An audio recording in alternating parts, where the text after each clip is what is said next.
Gimana kabarnya? Semoga dalam keadaan sehat ya. Alhamdulillah semuanya bisa masuk dalam pertemuan kali ini. Nah teman-teman, kali ini kita mau belajar tentang virus. Pembahasannya ada 3. Yang pertama ada sejarah penemuan virus, kemudian yang kedua ada karakteristik virus. Nah yang ketiga adalah kita akan membahas tentang struktur tubuh virus.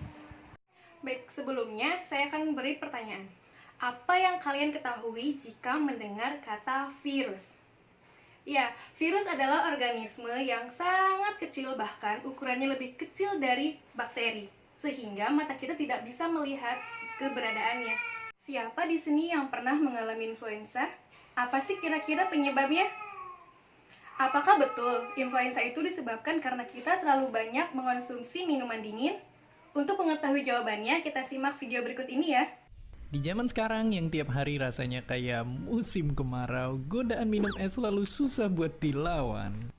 Nggak cuma ngilangin rasa haus, tapi juga bisa ngedinginin badan kita. Tapi apapun jenisnya, minuman dan makanan dingin sering banget dituduh jadi penyebab kita sakit. Bahkan kita sering banget dimarahin kalau kita terus-terusan minum es. Tapi apa benar minum es itu bikin kita batuk pilek? Jawabannya enggak. Ternyata minum es bukan penyebabnya. Nyatanya, pelaku sebenarnya adalah mereka. Dan mereka ada di mana-mana.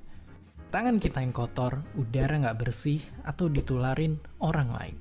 Selain itu, bakteri dan virus juga bisa masuk lewat jajanan nggak bersih yang kita beli di pinggir jalan. Ternyata influenza itu disebabkan karena ulah dari si virus. Untuk itu kita cari tahu yuk, bagaimana sih sejarah penemuan dari virus itu? Sejarah penemuan virus itu diawali dengan ditemukannya mikroskop oleh Anthony van Leeuwenhoek di rentan waktu 1632 sampai 1732. Penemuan mikroskop ini sangat berguna untuk memberikan bukti keberadaan virus.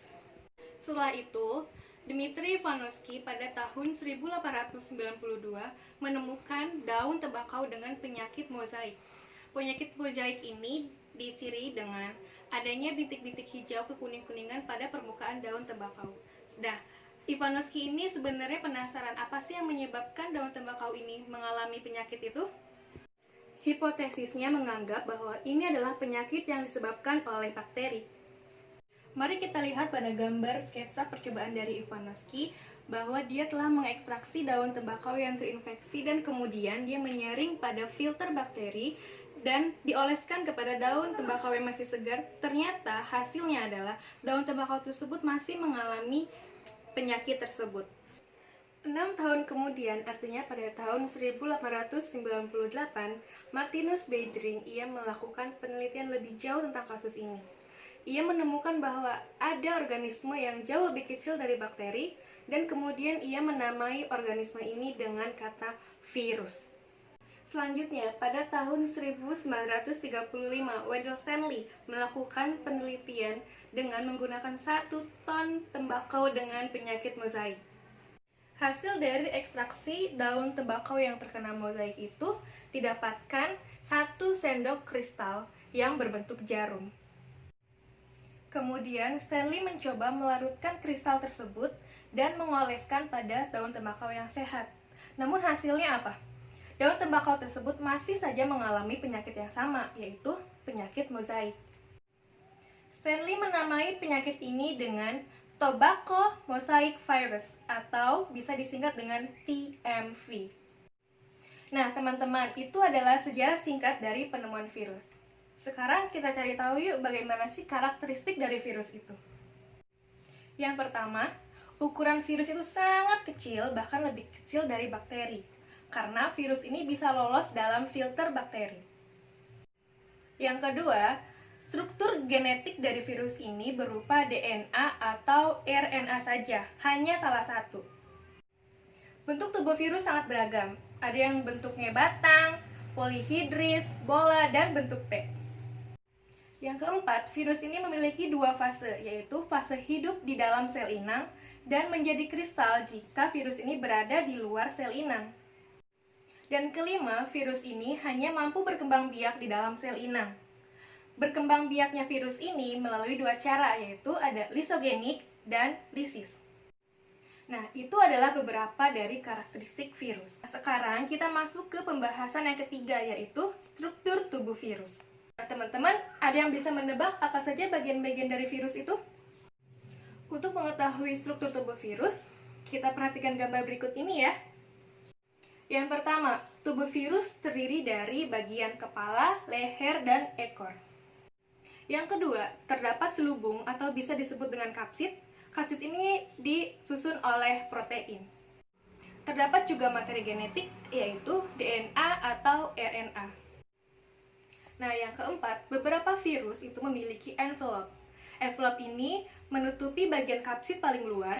Envelope atau sampul ini berfungsi untuk menginfeksi tubuh sel inangnya.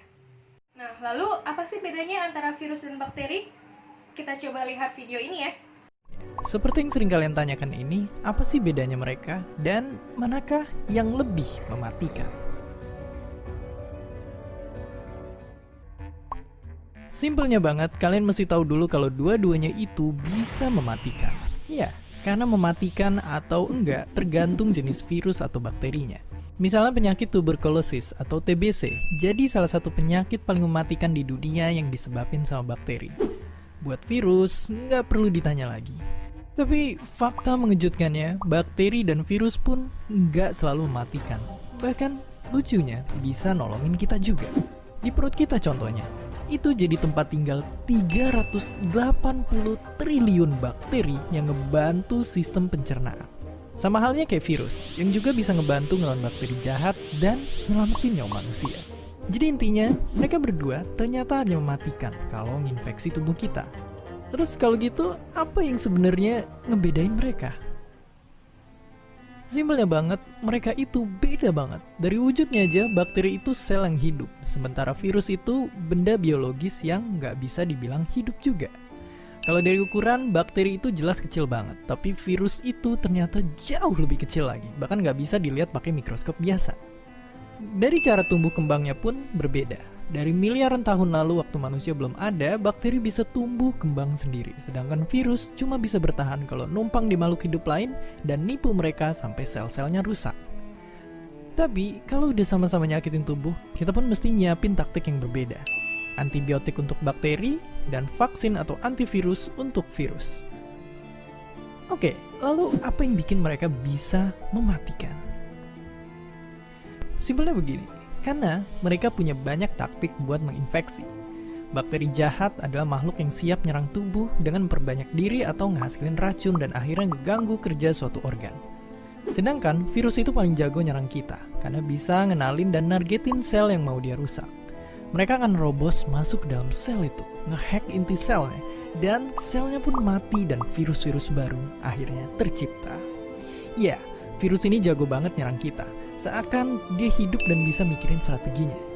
Tapi bukankah mereka nggak dihitung sebagai makhluk hidup? Ini adalah wujud para virus sebenarnya. Walaupun sangat amat kecil, mereka lah makhluk paling banyak di bumi.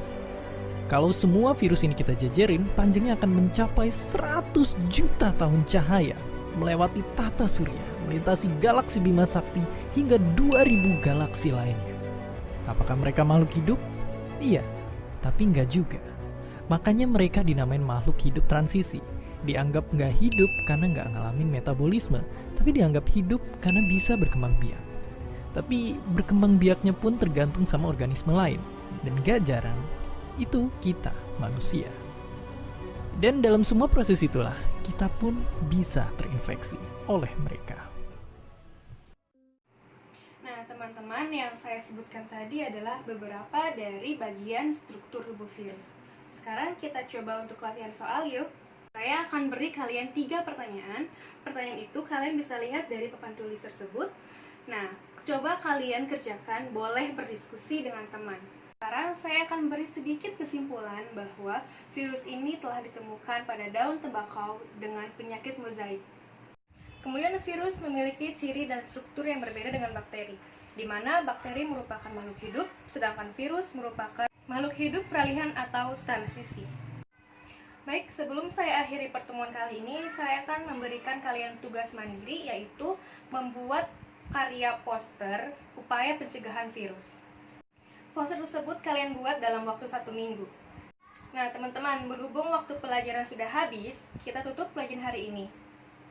Saya mohon maaf bila ada kesalahan, semoga ilmunya bermanfaat. Wassalamualaikum warahmatullahi wabarakatuh.